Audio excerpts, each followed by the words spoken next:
Hello everyone, how are you all? I hope you all are. So let's do chapter 7 book exercise solution in today video. We already did this chapter completely with examples, and let's do question 1 from book exercise. Question 1 is we have to observe the following programs carefully and identify the error. Program given है, हमें इसको check करना है, अगर कोई error है तो उसको आइडेंटिफाई करना है। ये देखिए ये कोड था, इसमें डिफाइन किया गया एक फंक्शन क्रिएट नाम का, उसमें दो आर्ग्यूमेंट पास किए गए, टेक्स्ट और फ्रीक्वेंसी नाम का FREQ। उसके अंदर इस बॉडी के अंदर क्या दिया गया है, एक लूप लगाया गया जिसमें आई वेरिएबल इटरेट करने के लिए यूज़ किया गया, और 1 से लेके जो भी फ्रीक्वेंट की वैल्यू होगी वहीं तक ये लूप इटरेट करेगा। और लूप में क्या दिया गया है, एक प्रिंट स्टेटमेंट दी गई है जिसमें टेक्स्ट को प्रिंट करते जाएंगे। अब देखिए जब हमने कॉल किया है, ये कॉलिंग दी गई है इस फंक्शन की। डेफ अगर है तो डिफाइन होती है, अगर विदाउट डेफ है तो ये यहाँ पर कॉलिंग हो रही है, ये कॉल करेगा इस फंक्शन को। बट जब ये जो पैरामीटर हैं, ये पैरामीटर यहाँ पर जाएगा तो एक ही पैरामीटर है यहाँ पर 5, बट जो डिफाइन में थे 2 पैरामीटर थे, टेक्स्ट और FREQ, ये 2 पैरामीटर थे यहाँ पर, लेकिन कॉलिंग में एक ही है। तो ये क्या करेगा, this function create requires 2 arguments but only 1 argument is provided in the function call. तो यहाँ पर एरर है कि कॉलिंग में हमें 2 पैरामीटर पास करने थे। तो ये करेक्ट कोड क्या होगा, इसका करेक्ट कोड ये होगा इसका, हम इसके साथ स्ट्रिंग पास करेंगे एक हेलो, और जितनी बार हमें उसको डिस्प्ले कराना है हेलो यहाँ पर टेक्स्ट में जाएगा और फ्रीक्वेंसी में 5 वैल्यू चली जाएगी। एक्सप्लेनेशन क्या है इसकी, the function must receive both parameters when called. जब भी कॉल किया जाएगा तो दोनों ही पैरामीटर वो क्या करेगा, रिसीव करेगा, बट यहाँ पर कॉलिंग में एक ही दी गई तो वो रिसीव नहीं कर पा रहा था। सेकंड क्वेश्चन दिया है, सेकंड कोड दिया है ये फ्रॉम मैथ इंपोर्ट क्या करना है, फ्रॉम स्टेटमेंट का यूज़ किया हमने। मैथ ये क्या है, मॉड्यूल है, और इसमें से हमने कौन कौन से फंक्शन को इंपोर्ट किया, SQRT और सील फंक्शन को। फिर हमने क्या किया, कैल्क नाम का एक फंक्शन क्रिएट किया जिसमें हमने कोस को यूज़ किया, बट हमने तो इंपोर्ट सिर्फ SQRT और सील को ही किया था। तो क्या होगा, अब यहाँ पर कोस फंक्शन हम यूज़ नहीं कर पाएंगे। अगर हमें यूज़ करना है तो कोस फंक्शन को भी हमें क्या करना पड़ेगा, इंपोर्ट करना पड़ेगा। तो यहाँ पर ये मिस्टेक है। करेक्ट कोड ये होगा कि हमें कोस फंक्शन को भी क्या करना होगा, इंपोर्ट करना होगा। Cos must be imported before using it, otherwise it will produce an error. इसके बाद एक और कोड दिया हुआ है, ये कोड है, इसमें my num = 9 वेरिएबल क्रिएट किया गया।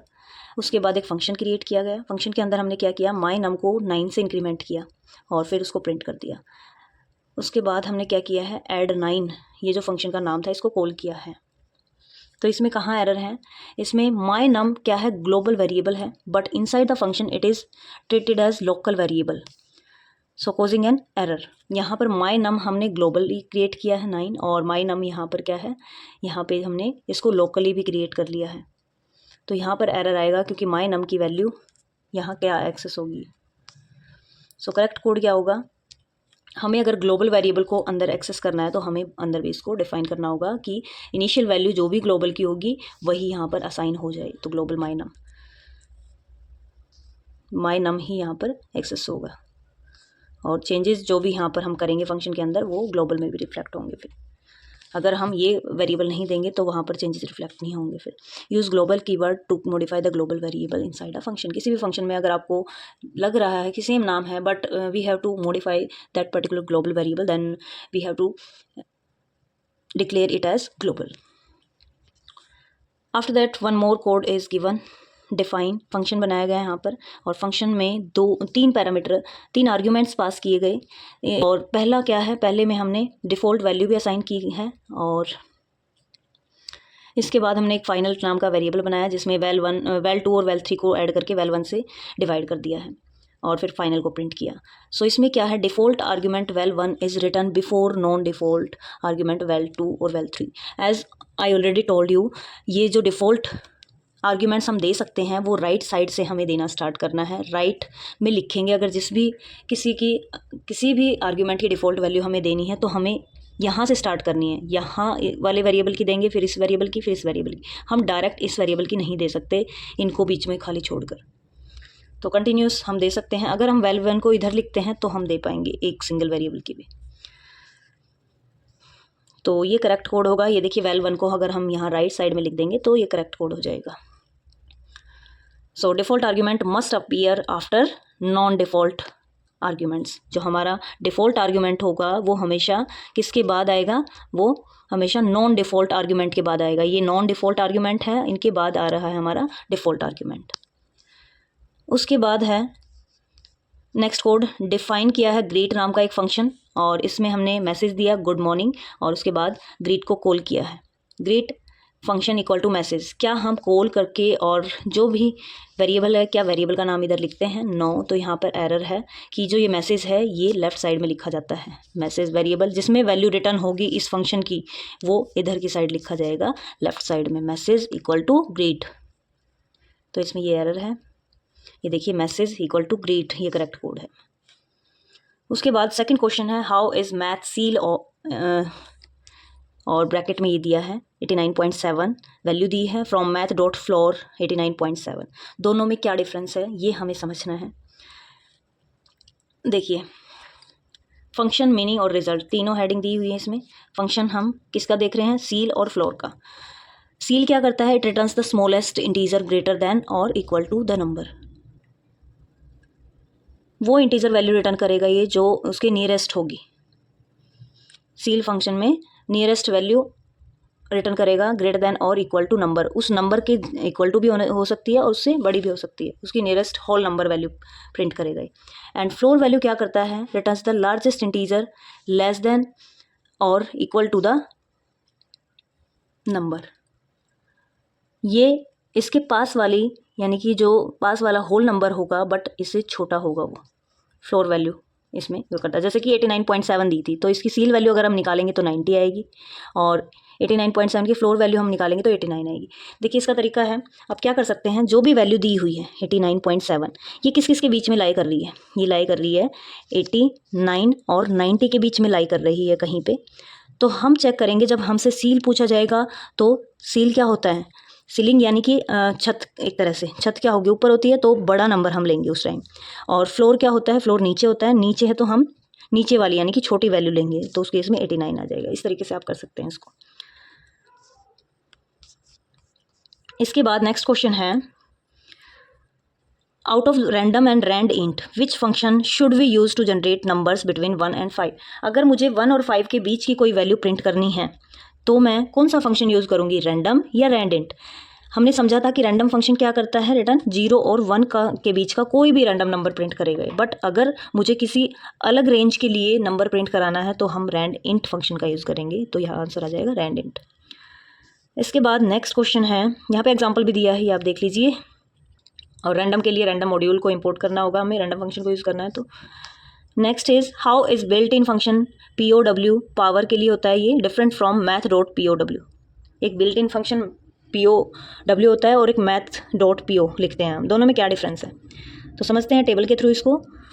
ये देखिए POW और मैथ डॉट POW टाइप के अकॉर्डिंग अगर हम समझें तो ये क्या होता है, कौन सा फंक्शन है ये बिल्ट इन फंक्शन है, ये बना हुआ होता है। और जो मैथ डॉट POW है ये मैथ मॉड्यूल का फंक्शन होता है, ये पाइथन इंटरप्रेटर में ही होगा। और इंपोर्ट फंक्शन की क्या ज़रूरत है POW के लिए, no need to import. But in case of math, अगर हम मैथ का के फंक्शन को यूज़ करना चाहते हैं तो we have to import math module. Output can return integer, output क्या होगी इसकी, रिटर्न वैल्यू इंटीजर वैल्यू होगी कोई भी। एंड जो मैथ डॉट पावर फंक्शन होता है ये फ्लोट वैल्यू ही रिटर्न करता है। तो याद रखना, अगर सिंपल POW लिखा है तो इंटीजर वैल्यू रिटर्न होगी, बट अगर मैथ डॉट POW लिखा है तो आउटपुट आपको लिख कर आनी है 8.0, या जो भी नंबर दिया है उसके अकॉर्डिंग पावर निकालने के बाद उसके बाद आप पॉइंट लगा देना। तो याद रखना, मैथ में क्या है, फ्लोट वैल्यू रिटर्न करेगा ये, बट सिंपल POW है तो इंटीजर।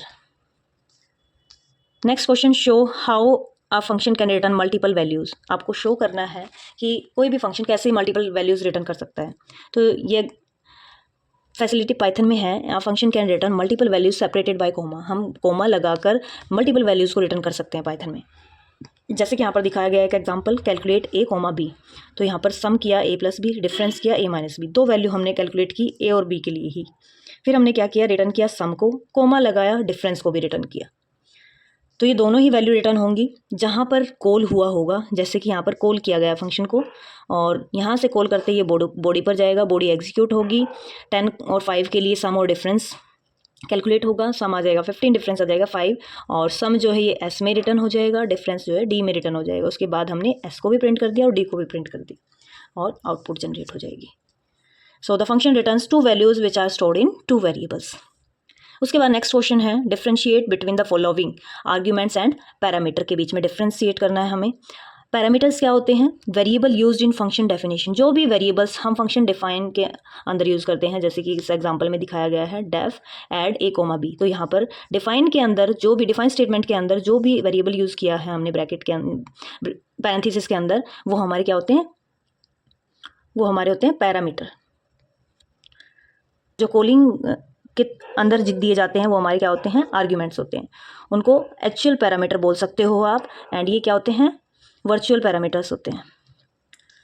और इनको प्लेस होल्डर्स बोला जाता है डेटा के लिए, और जो ये होंगे ये एक्चुअल डेटा हम पास करते हैं कॉलिंग के टाइम। ये देखिए एक एग्जांपल गिवन है, इससे आपको अच्छे से क्लियर हो जाएगा। इसमें क्या किया गया? सबसे पहले डिफाइन किया ऐड ए कोमा बी। तो यहाँ पर ए और बी क्या है? ये पैरामीटर्स हैं, ये हमारे पैरामीटर्स होंगे और ये जो है ये हमारे आर्ग्यूमेंट्स होते हैं। ये आर्ग्यूमेंट्स कहाँ पास होंगे? ये इस फंक्शन में पास होंगे। तो ये आर्ग्यूमेंट्स, ये पैरामीटर। इसके बाद ग्लोबल वेरिएबल और लोकल वेरिएबल में डिफरेंस हम समझते हैं। क्या डिफरेंस है दोनों में? ग्लोबल वेरिएबल क्या होता है? Which is declare outside the function, function से पहले ही कहीं डिक्लेयर होगा। ये पूरे प्रोग्राम में एक्सेसिबल होता है। एंड डिक्लेयर जो लोकल वेरिएबल होता है वो हमारा फंक्शन के अंदर डिक्लेयर किया जाता है और एक्सेसिबल भी इनसाइड द फंक्शन ही होता है। उसको फंक्शन के अंदर ही हम एक्सेस कर सकते हैं, बाहर एक्सेस नहीं कर सकते। ये देखिए यहाँ पर दोनों का ही यूज़ बताया गया एक एग्जांपल में। x=10 दिया हमने, फिर फंक्शन बनाया, फंक्शन के अंदर y वेरिएबल लिया। तो ये y वेरिएबल क्या है? लोकल वेरिएबल है, ये हम बाहर यूज़ नहीं कर सकते। बट जो हमारा x है वो क्या है? ग्लोबल वेरिएबल है। यहाँ हमने फंक्शन के अंदर x + y किया है और उसके बाद यहाँ टेस्ट को कॉल किया है। उसके बाद क्या होगा? Does a function always return a value, question पूछा गया है, क्या फंक्शन हमेशा रिटर्न करता है value? No, it's not mandatory कि every time function return a value. No, a function does not return a value. If a function does not contain a return statement, Python automatically returns none. अगर कोई भी return statement नहीं होगी तो उस case में Python क्या return करता है? नन रिटर्न करता है साथ में आउटपुट के। देखिए यहाँ पे एग्जाम्पल शो किया गया है, def show hello, hello print कराया and result equal to show. यहाँ पर हमने रिजल्ट वेरिएबल भी दे दिया बट ऊपर कोई रिटर्न स्टेटमेंट नहीं है, कोई रिटर्न स्टेटमेंट नहीं है, बट हमने यहाँ पे रिजल्ट को भी दे दिया है। तो वहाँ से क्या रिटर्न होगा? वहाँ से नन रिटर्न होगा अगर यहाँ आपने वेरिएबल दिया है तो। अगर नहीं दिया है तो वो सिंपली जो भी आउटपुट है वो प्रिंट किया करेगा। लेकिन हमने यहाँ पर रिजल्ट लिख दिया है इक्वल टू में, तो नन भी आएगा साथ में, हेलो प्रिंट हो जाएगा और साथ में नन भी प्रिंट होगा। सो ये थी हमारी बुक एक्सरसाइज। इसके बाद हम करेंगे next chapter, that is chapter number 8 in the next video. So मिलते हैं नेक्स्ट वीडियो में। Till then take care, bye bye, see in the next video.